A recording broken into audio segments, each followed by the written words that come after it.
দর্শক সবাইকে স্বাগত জানাচ্ছি চ্যানেল 24 এর নিয়মিত আয়োজন মুখোমুখি অনুষ্ঠানে। আপনাদের সাথে আছি আমি Sarwar Suman.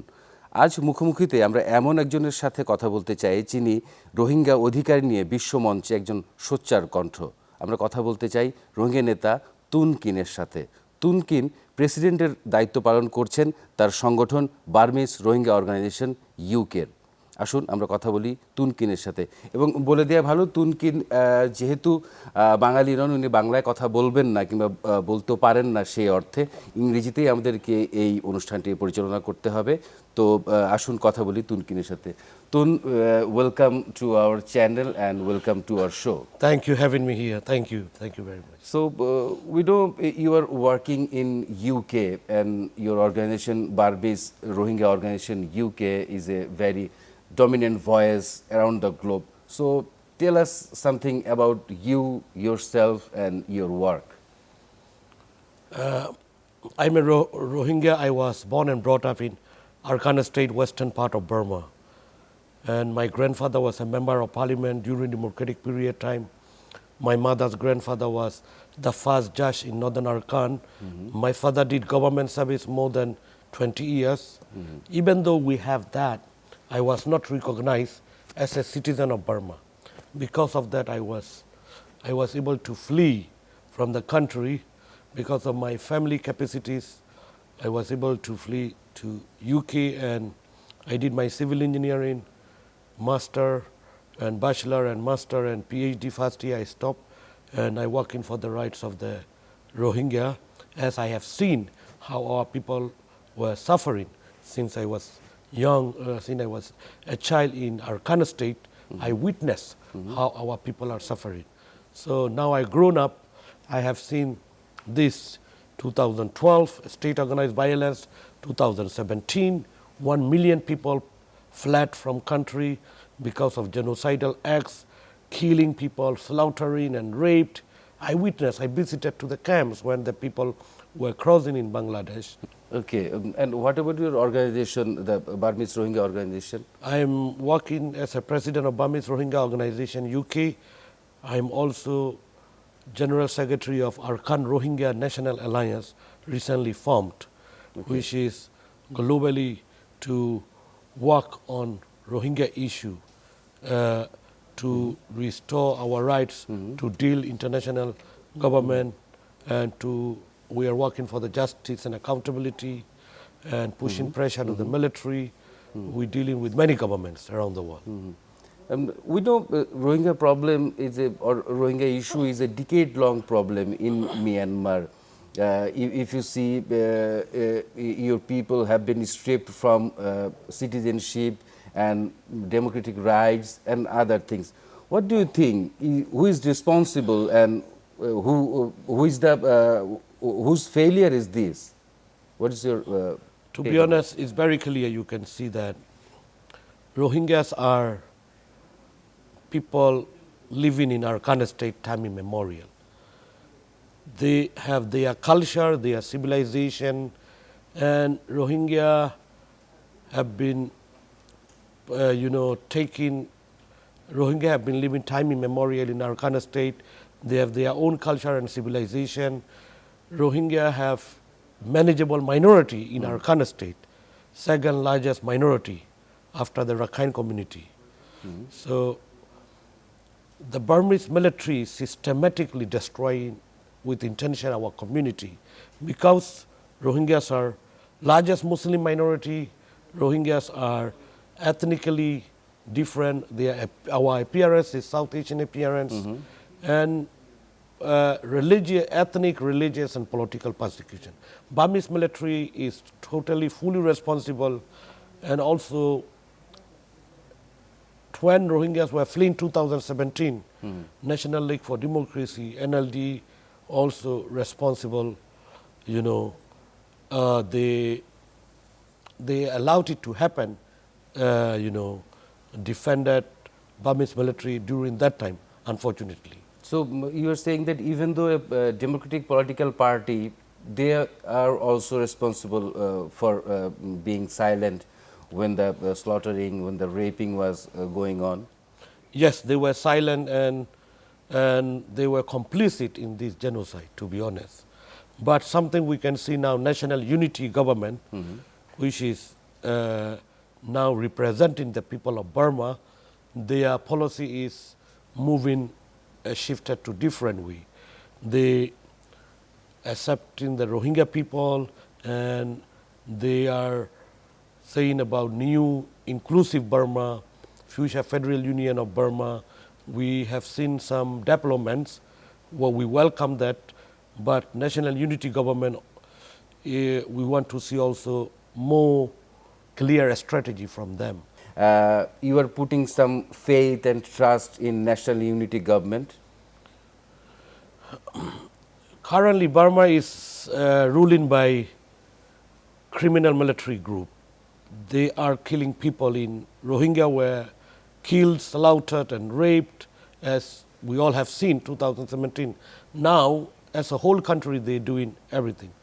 And they did to our sister community, Rakhine, and Kashin, Shin, and Karen, Shan, everyone.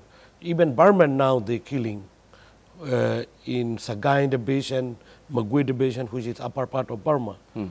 So this military is this military is the current military coup, attempted coup, we say.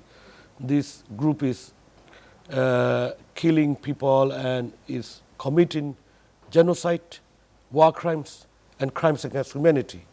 So the other side, we have national unity government. So there is no way that this kind of criminal military group can lead a country in Burma. So the military is approved the national unity government. What is the relationship between military and the national unity government? They are opposition. They are opposition, and they are putting some pressure on national unity government, visible or invisible. They are trying to wipe out whoever linked to national unity government. That is what Burmese military is trying. That's trying. Okay, that's clear. Okay, let's talk about with Bangladesh.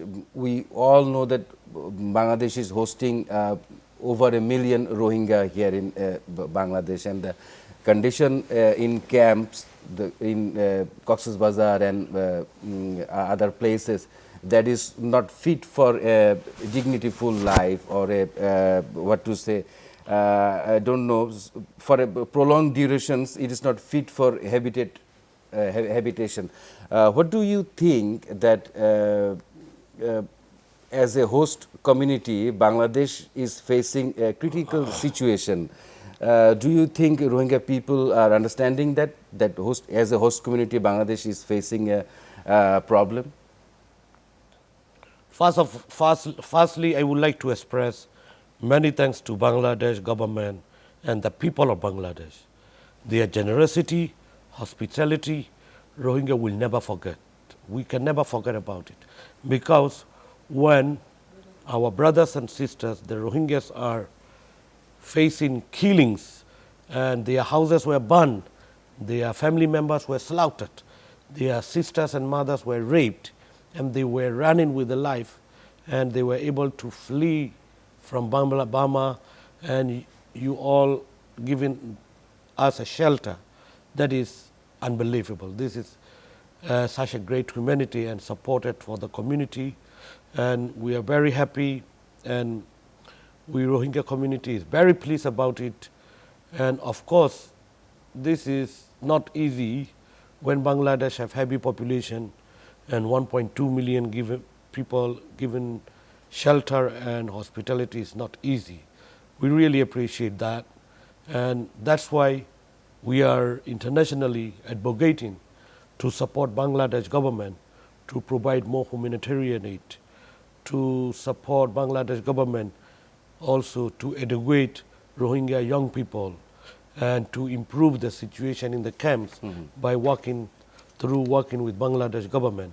Because of course Bangladesh government giving shelter and hospitality we have seen for 5 years, 6 years now. So it's been quite long. Unfortunately, Rohingya people cannot go back what is happening current situation in Burma, where 600,000 Rohingya remain in Burma, they are facing genocide. In this situation, when these 600,000 is facing persecution, everyday extortion restrictions are there, how these people can go back there and go to the open prison again. There is not possible. We all can see the situation. So that is important that for long term, international community have to work together. Tell me something that historically we know that Arakan people or Rohingya people has a long history of culture, tradition, language. You people having all the rights and lands there, and here you are in Bangladesh now. Most of the Rohingya people, they are not for fun, they are not for tourism, they are not for anything. They are fleeing here from genocide, right? Tell me something about your Rohingya tradition, culture, and other facilities you have enjoyed. If you look at the history, Rohingya were participated when 1947 a constitution for Burma before independence. Like my grandfathers and other parliamentaries, Rohingya MPs were there to write in that constitution with other people of Burma. This is, we participated building of Burma. After independence, Rohingya have rights like other nationalities of Burma. That time Rohingya language was broadcasted from Burma radio broadcasting program 2 times a week, So, and Rohingya student union there, and Rohingya ministers, Rohingya parliamentarians, Rohingya doctors, engineers, and government ministry level. Back in 1950s. 1950s. So, 1950s until 1980s, we have, before 1978, we have a very good, good life, to be honest. 1978, one first exodus happened. You all may know that 200,000 over 250,000 Rohingya fled that time. And after the 1982 citizenship law introduced, they taken our citizenship rights.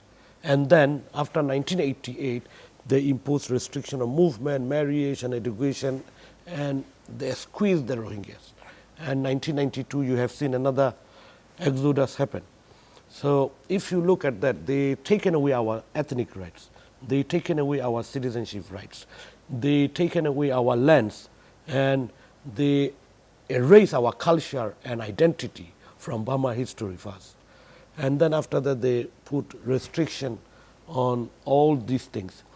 So what changed? Why they had taken things from you? What changed? Before 1978, all were a friendly relationship like any other country. But what changed that they had taken your rights? What changed me? What changed the conception of the powerfuls, that they had taken your rights, your language? One thing is, it was a friendly relationship. One thing is, to be honest, we have to see clearly here. Rohingyas are largest Muslim population in Burma. We have our culture, our land. Rohingyas are landlords. Rohingya were businessmen. Rohingyas were parliamentarians. Rohingya, one Rohingya is even a minister. So we have this kind of life. They know that this community is capable, and this community, we are Muslim. So one of the hatred is, as I mentioned earlier, Rohingyas are Muslim, Rohingyas are ethnically different, so they do not want to give us a right, because our appearance is South Asian appearance. It's a hatred, quite racism in Burma. That racism, they don't like our appearance because they call us Bengali invaders. So that is a big hatred in Burma. In Burmese they call it Kowim Bengali. Illegal immigrant Bengali. So that the way hatred among the Burmese military and the government. That's the way they taken all the rights. Finally, in 2017, I should say, is the last stage. So let me come back. They taken away our identity, ethnic rights, our citizenship rights, and after 1978, after 1988, they put restriction on movement, marriage, education. They taken your lands. They kept under military control, and Rohingya been squeezed already in open prison. Later on, what they did is they create violence against Rohingya. 2017, the burned down our villages, and 2017 burned down more than 400 villages and kill and rape. That is last stage of this. Thank you so much, Mr. Tunkin, Thank for you. having with us and having a nice discussion with you. It's our pleasure, and we wish you a safe and nice journey and health. Thank you so much. Thank you very much. Thank you. দর্শক, আমরা কথা বললাম তুনকিনের সাথে, যিনি রোহিঙ্গা অধিকার বিষয় নিয়ে বিশ্বব্যাপী কাজ করছেন। আজ এ পর্যন্তই মুখোমুখি অনুষ্ঠানে আগামীতে নিশ্চয়ই নতুন কোনো অতিথির সাথে আবারও আমরা কথা বলবো। সে পর্যন্ত সবার সুস্থতা কামনা করে এখানেই শেষ করছি।